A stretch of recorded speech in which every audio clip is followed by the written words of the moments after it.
Hello नमस्कार दोस्तों, फिर से स्वागत है आपका बायोन्सी क्लासेज यूट्यूब चैनल पर। आशा करता हूँ आप सभी अच्छे होंगे। आज हम पढ़ने वाले हैं कक्षा 10 प्रश्नावली 3.1 का सवाल नंबर 1। चलिए शुरू करते हैं। आफ्ताब अपनी पुत्री से कहता है कि 7 वर्ष पूर्व मैं तुमसे 7 गुनी आयु का था। अब 3 वर्ष बाद तुमसे केवल 3 गुनी आयु का रह जाऊंगा। इस स्थिति को बीजगणितीय एवं ग्राफीय रूप में व्यक्त कीजिए। हमें यहाँ पे आफ्ताब की और उसकी पुत्री की कोई वर्तमान आयु नहीं निकालनी है। बस ये जो दिया गया है कंसेप्ट, ये जो आपको स्टेटमेंट दिया गया है, इस स्टेटमेंट को हमें ग्राफीय रूप में और बीजगणितीय रूप में हमें व्यक्त करना है। चलिए प्रश्न को शुरू करते हैं। माना आफ्ताब की वर्तमान आयु क्या है। गणित में एक रूल होता है कि किसी की आयु है या फिर कोई चीज है, कोई मूल्य है, वो ज्ञात नहीं होती है तो उसे हम x मान लेते हैं। तो हम क्या मान लेते हैं, आफ्ताब की वर्तमान आयु क्या है, x वर्ष है। ठीक है। और पुत्री की वर्तमान आयु क्या है, पुत्री की वर्तमान आयु क्या है, y वर्ष मान लेते हैं। ठीक है। अब सवाल में क्या कह रहा है कि 7 वर्ष पूर्व, यानी जो वर्तमान आयु है इससे 7 वर्ष पूर्व आफ्ताब की आयु, यानी 7 वर्ष पूर्व आफ्ताब की आयु क्या हो सकती है। जो वर्तमान आयु है उससे 7 वर्ष कम हो सकती है। वर्तमान आयु क्या है, x में से -7 कर देंगे तो ये 7 वर्ष पूर्व हो जाएगी, 7 वर्ष पूर्व। और पुत्री की 7 वर्ष पूर्व है, 7 वर्ष पूर्व पुत्री की आयु क्या हो सकती है, वर्तमान आयु से 7 वर्ष कम। ठीक है। अब हमें क्या ज्ञात करना है, यानी इसको ग्राफीय रूप में कैसे व्यक्त कर सकते हैं। तो प्रश्न में क्या दिया है, प्रश्नानुसार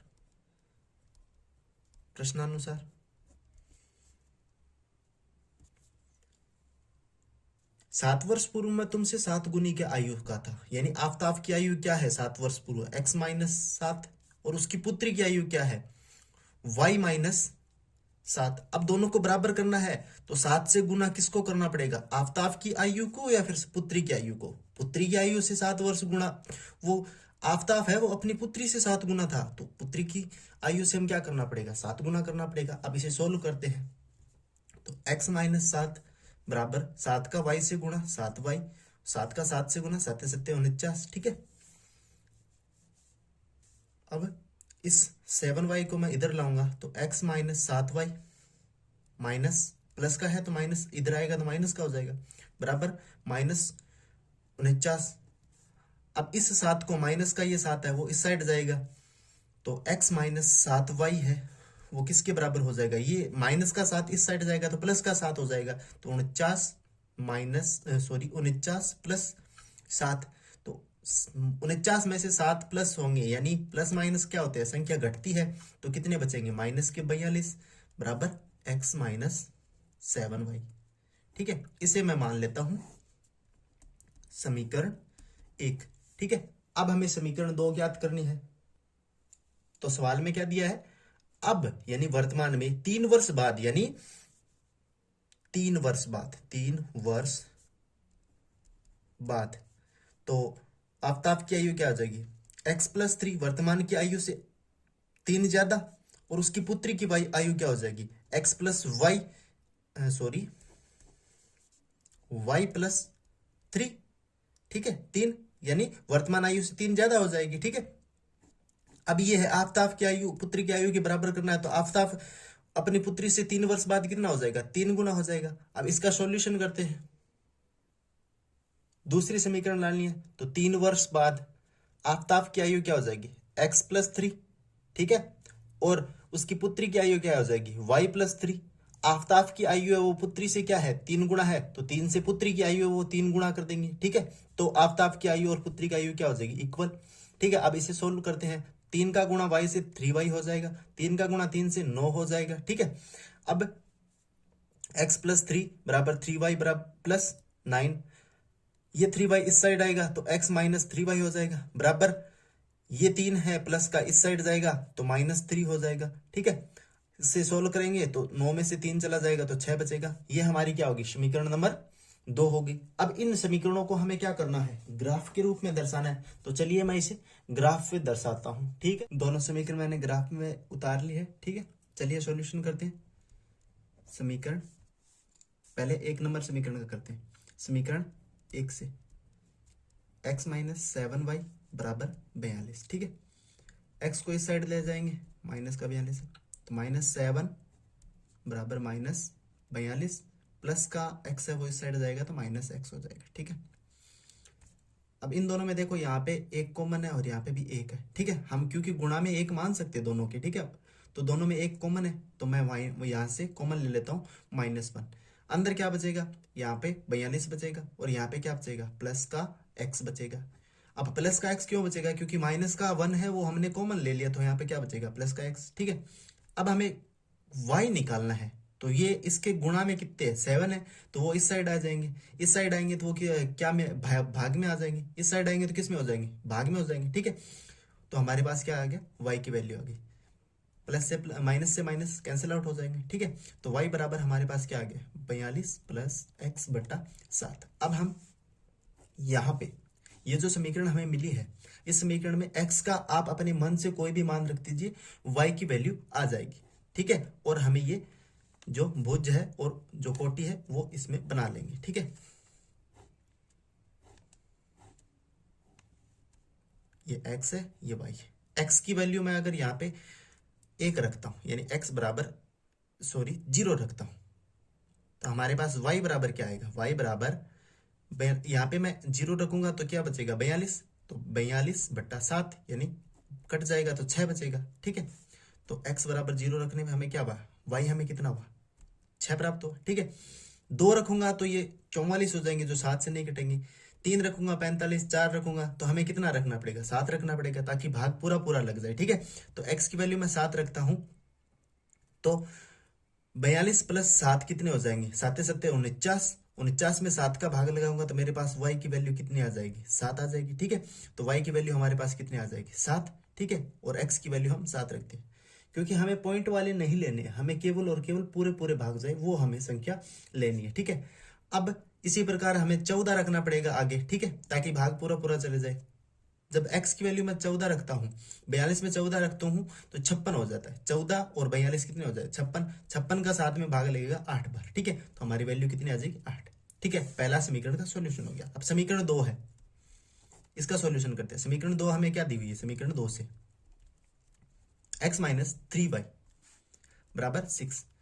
3y को इधर ले जाऊंगा तो x बराबर कितना आ जाएगा, 6 माइनस प्लस, ये माइनस का है इस साइड आएगा तो प्लस हो जाएगा 3y। ठीक है, अब हमें y का मान अपने मन से रखना है और x की वैल्यू हमारे पास आती जाएगी। ठीक है, x और y की वैल्यू मैं 0 रखता हूं, यहाँ पे 0 रखूंगा तो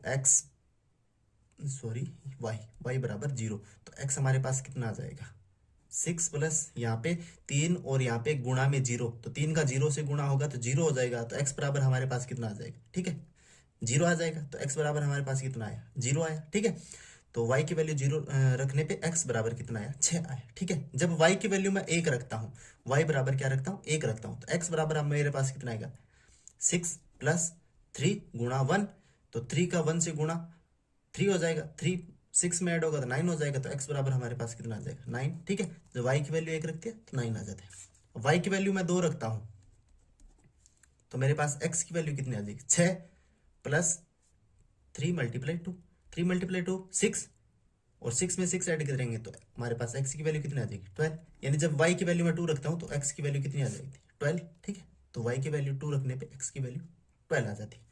अब इसे हमें क्या रखना है, ये जो दो हमें भुज और कोटि प्राप्त हुए हैं, इसे हमें किसमें, ग्राफ में निरूपित करने हैं। चलिए मैं इसे ग्राफ में निरूपित करता हूं।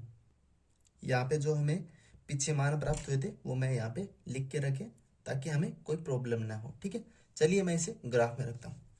x की वैल्यू 0, यानी ये हमारा मूल बिंदु है जहाँ पे x और y की वैल्यू क्या होती है, 0। तो x एक्सिस पे x की वैल्यू क्या है, 0 है, तब हमें y की वैल्यू हमें कितनी प्राप्त होती है, 6। y की वैल्यू कितनी प्राप्त होती है, 6 ये रही, ठीक है। तो इसमें मैं डॉट टिक कर लेता हूँ, ठीक है। जब x की वैल्यू 0 होती है तो y की वैल्यू हमें कितनी प्राप्त होती है, 6 होती है, ठीक है। जब x की वैल्यू 7 होती है, जब x की वैल्यू 7 होती है तब y की वैल्यू कितनी होती है, 7। तो x की वैल्यू 7 कहाँ प्राप्त होगी, 6 और 8 के बीच में, यानी यहाँ पे हमें x की वैल्यू प्राप्त होगी, ठीक है। अब इस y की वैल्यू हमें 7 कहाँ प्राप्त हो रही है, इन दोनों के बीच में। अब इन दोनों को मिलाने वाला बिंदु यहां से और यहां से मिलाने वाला बिंदु हमें पुट की सहायता से मिलाना पड़ेगा, ठीक है। तो यहां से और यहां से दोनों को मिलाने वाला बिंदु, ठीक है,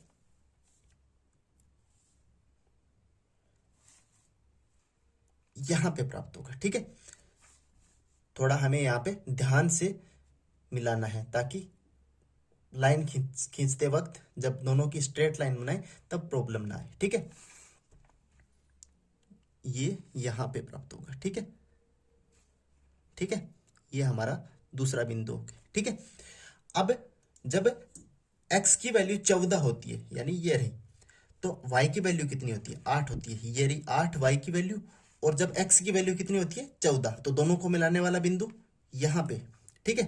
तो ये रहा, ठीक है, यहां पे मैं डॉट बना लेता हूं। अब हमें इससे क्या कर देना है, इन तीनों बिंदुओं को क्या कर देना है, पुट की सहायता से मिला देना है, ठीक है।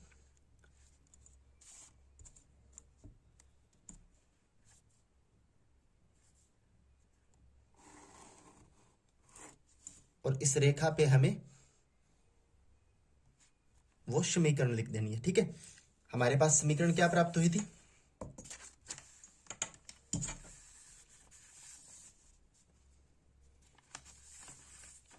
x माइनस 7 y बराबर 42, ठीक है। तो x माइनस 7 बराबर -42, ठीक है। पहला बिंदु हमारे पास क्या था, 0 6। दूसरा बिंदु हमारे पास कितना था, 7 और 7। तीसरा बिंदु हमारे पास कितना था, 14 और 8, ठीक है। अब इसी प्रकार हमें ये जो दूसरी समीकरण वाला है ये हमें ज्ञात करना है, ठीक है। जब x एक्सिस पे, जब x एक्सिस पे 6 प्राप्त होता है तब y एक्सिस पे हमें कितना मिलता है, 0। तो ये पॉइंट हो गया हमारा पहला, ठीक है। दूसरा हमारा, जब y एक्सिस पे 1 होता है, y एक्सिस से हमें कितना प्राप्त होता है, 1 प्राप्त होता है, ठीक है। y एक्सिस हमें 1 प्राप्त होता है। तो x एक्सिस से हमें कितना प्राप्त होता है, 9। तो 9 कहाँ पे होगा, यहाँ पे होगा, ठीक है। और x एक्सिस पे हमें 1 प्राप्त होता है, यानी यहाँ। तो इन दोनों को मिलाने वाला बिंदु कहाँ है, यहाँ पे होगा, ठीक है। यह 1 रहा, इसके सीध में ये रहा 9, दूसरा बिंदु ये रहा, ठीक है। तीसरा बिंदु हमें, जब y एक्सिस पे 2 हो, y एक्सिस पे 2 होते हैं तब x एक्सिस पे हमें कितना, 12 मिलता है। तो दोनों को मिलाने वाला बिंदु ये रहा, ठीक है, ये 2 वाला और ये 12 वाला, ठीक है। अब हमें इस पे स्ट्रेट लाइन खींच देनी है, ठीक है, स्ट्रेट लाइन खींच देनी है, ठीक है।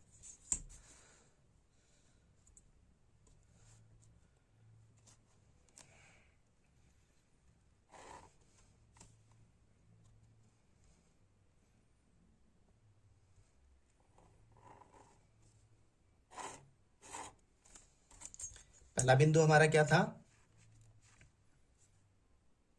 6 और 0। दूसरा बिंदु ये नहीं है, ये तो पहले वाला है, ठीक है। और दूसरा बिंदु हमारा कितना था, 9 और 1। और तीसरा बिंदु हमारा क्या था, 2 और, सॉरी 12 और 2, ठीक है। इसी प्रकार हमारा ये सॉल्यूशन है वो समाप्त होता है। आशा करता हूँ आपको ये सवाल समझ में आया अच्छे तरीके से। अगर कोई समस्या होती है तो आप मुझे कमेंट बॉक्स में जरूर बताएं। अगर वीडियो अच्छा लगे तो एक लाइक कीजिए। माफी चाहूंगा, मैं यहाँ पे वो हमारी समीकरण है वो लिखना भूल गया। ये हमारी जो समीकरण प्राप्त हुई थी ना, x प्लस ये x माइनस 3y बराबर 6, ये समीकरण भी यहाँ पे लिखनी है हमें। Thank you so much.